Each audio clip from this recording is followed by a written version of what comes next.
5 अंकों पर फैसला सुरक्षित ग्रुप सी डी भर्ती। सभी को राम राम नमस्ते। सभी का मोस्ट वेलकम, हार्दिक स्वागत, हार्दिक अभिनंदन आपके अपने परिवार क्लास हब यूट्यूब चैनल में। जैसा कि आपको कल भी मैंने ये तीनों पॉइंट आपको दर्शाए थे। ये देखिएगा, सबसे पहले तो ये आप देख पा रहे हैं यहाँ जो 9 अप्रैल हाई कोर्ट में कल डेट मिली, वो तो आपका एचएसएससी की पोर्टल की खामी वाला मैटर था, जिसमें कुछ बच्चे अपनी प्रेफरेंस भी नहीं भर पाए थे और अपना एग्जाम तक नहीं दे पाए थे।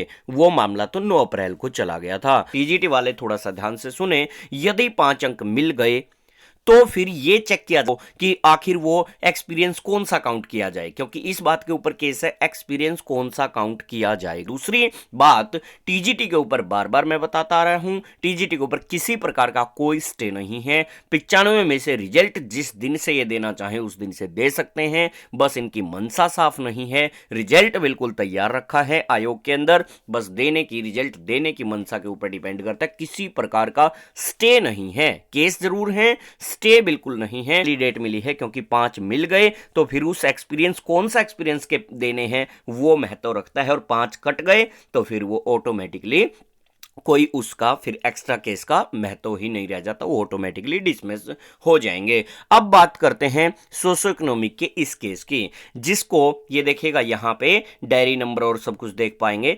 इस केस को क्या रख लिया गया है, रिजर्व रख लिया गया है। कल भी मैंने तीनों ये आपको दिखाए थे, तो इस केस को रिजर्व रखा। आखिर फैसला क्या आ सकता है, आज भी न्यूज़पेपर में क्या आया है, एक बार थोड़ा वो देखते हैं और फिर बात करेंगे क्या आ सकता है। हरियाणा की सरकारी नौकरियों में सामाजिक आर्थिक मानदंड के 5 अंकों का मामला, हाई कोर्ट ने फैसला रखा सुरक्षित। सरकार की दलील है कि अंक देने का फैसला सही है। मतलब एजी साहब ने कहा, जो पल पल की कल अपडेट हमने आपको दी, हाई कोर्ट ने पहले भी इसे सही ठहराया हुआ है, ऐसा एजी साहब ने कहा। वहीं विपक्ष की दलील है, या विपक्ष के वकीलों की या प्राइवेट वकीलों की दलील है, अंक देने से समानता के संविधान के अनुच्छेद का उल्लंघन। ग्रुप सी, डी और टीजीटी पदों की भर्तियां इस फैसले पर निर्भर, यानी कि विपक्ष ने कहा है कि उल्लंघन हो रहा है, और सी डी टीजीटी भर्तियां इस पर निर्भर करेंगे। और यदि 5 अंक हट जाते हैं तो सीधा सीधा ग्रुप 56-57 तुरंत कैंसिल हो जाएगा, क्योंकि 5 नंबर की इंपॉर्टेंस है। उसके अलावा जो सी की भर्तियां हुई हैं, 5 अंक यदि हट जाते हैं तो वो सी की भर्तियों में भी, जिसमें परी के अंकों ने इंपॉर्टेंस डाली है, ये समझ लेना, जो कैंडिडेट परी के अंक जुड़ने के बाद सेकंड मेंस की मेरिट में आया है, तो समझो उसकी नौकरी चली गई, यदि 5 अंक हट गए तो। ठीक है। और डी के ऊपर इसका कोई प्रभाव नहीं पड़ेगा, क्योंकि डी का रिजल्ट तो दोनों में से 95 और 100 दोनों में से तैयार कर रखा है। जो दोनों कट ऑफ क्रॉस करता था, अभी ज्वाइन केवल उन्हें करवाया है। 5 अंक यदि हटते हैं तो डी पे प्रभाव नहीं पड़ेगा। फिर जो सिर्फ 95 की भी कट ऑफ क्रॉस करते होंगे उनको भी मेरिट में ले लिया जाएगा, और 5 अंक जुड़े रहे तो फिर वही जो सिर्फ 100 वाली कट ऑफ को क्रॉस करता होगा, चाहे फिर पहली को ना करे, उसे ले लिया जाएगा। लेकिन अभी तक तो ज्वाइन केवल उनको करवा रखा जो दोनों कट ऑफ को क्रॉस करता है, इसलिए डी पे कोई खतरा नहीं होगा। तो वहीं क्या रहेगा इन अंकों का, उस पर बात करेंगे। हरियाणा की ग्रुप सी, डी, टीजीटी सरकारी भर्तियां सामाजिक आर्थिक मानदंड के मामले, पंजाब हरियाणा हाई कोर्ट में बहस हुई, खंडपीठ ने फैसला सुरक्षित रख लिया।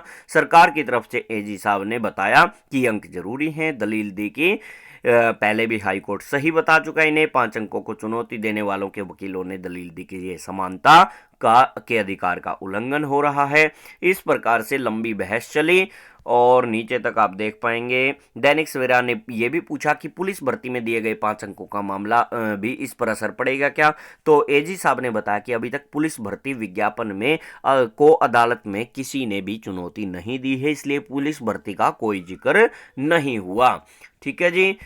और वहीं सहायक इंजीनियर भर्ती मामले में 20 अंकों को घटाया जा सकता है, यानी सरकार की खुद की मंशा है, उसमें 20 अंक थे। इस 20 अंक के ऊपर भी बात चली थी कल कोर्ट में, तो उसको घटाया जा सकता है। उसको सरकार चाह रही है कि 20 अंक थोड़े से ज्यादा हैं, कहीं ना कहीं इसको कम कर दिया जाए। वहीं अब बात करते हैं 5 अंकों के ऊपर। एक गुट कह रहा है 5 अंक हट गए हैं, एक गुट कह रहा है कि 5 अंक नहीं हटे हैं। आखिर क्या है, देखिएगा, फैसला अभी सुरक्षित रखा है, जैसा मैंने कल भी बताया था। अभी आज भी एजी साहब को और प्राइवेट वकीलों को आज की डेट में लिखित में हाई कोर्ट में जमा करवाना है आज। उसके अलावा परिवार पहचान पत्र का डाटा के लिए भी सप्ताह 10 दिन का समय दे दिया गया है एजी साहब को। यानी कि अगले 10 दिन कोई फैसला नहीं आना, ये बात आप समझ लीजिए। जो ये फैसला सुरक्षित रखा है, अभी ये फैसला आना नहीं है, क्योंकि सप्ताह 10 दिन का टाइम एजी साहब को परिवार पहचान पत्र के डाटा के लिए दिया है। और यदि डाटा के लिए दिया है, इसका मतलब अभी फैसला यस और नो में कुछ भी नहीं कहा जा सकता, क्योंकि यदि डाटा मांगा है तो कहीं ना कहीं जज साहब भी उसके ऊपर विचार करेंगे कि 5 अंक देने हैं कि हटाने हैं। अभी मतलब ऐसा नहीं है फाइनल, बस ये फाइनल बहस तो हो चुकी है, लेकिन फाइनल फैसला सुरक्षित का मतलब है कि एजी साहब और उधर से डाटा मांगा गया है, परिवार पहचान पत्र का सप्ताह 10 दिन का समय दिया है कि वो डाटा दें। इसका मतलब 5 अंकों पे अंतिम जो विचार करना है वो सिर्फ अब जजिज करेंगे, वकीलों को नहीं बुलाया जाएगा, ना प्राइवेट ना सरकारी। फिर उसके ऊपर फिर फैसला सुनाएंगे जब उधर से डाटा आ जाएगा। अच्छा, तीसरी बात, आखिर इन 5 अंकों पे क्या रह सकता है, क्या हटेंगे कि मिलेंगे? देखिए, इसके ऊपर कोई टिप्पणी तो नहीं की जा सकती, हाई कोर्ट का मामला है, जज साहब अंतिम फैसला ही लेंगे। वहीं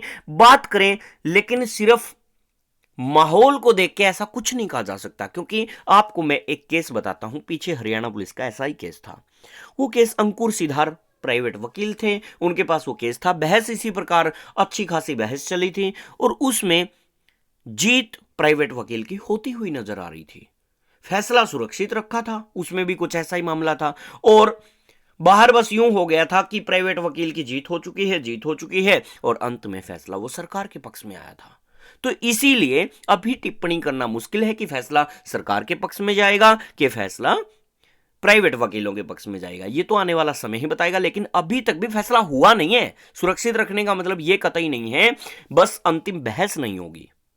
बहस जो होनी थी वो हो चुकी है। अभी डाटा मंगवाया गया है परिवार पहचान पत्र का, और उस डाटा के बाद ही फिर जजेज आपस में विचार करेंगे, जो जजेज की टीम बैठी थी वो विचार करेगी और फिर अंतिम फैसला सुना दिया जाएगा। अगले 10 दिन तक ये फैसला अभी नहीं आता हुआ नजर आ रहा। Okay, take care, bye bye, thank you.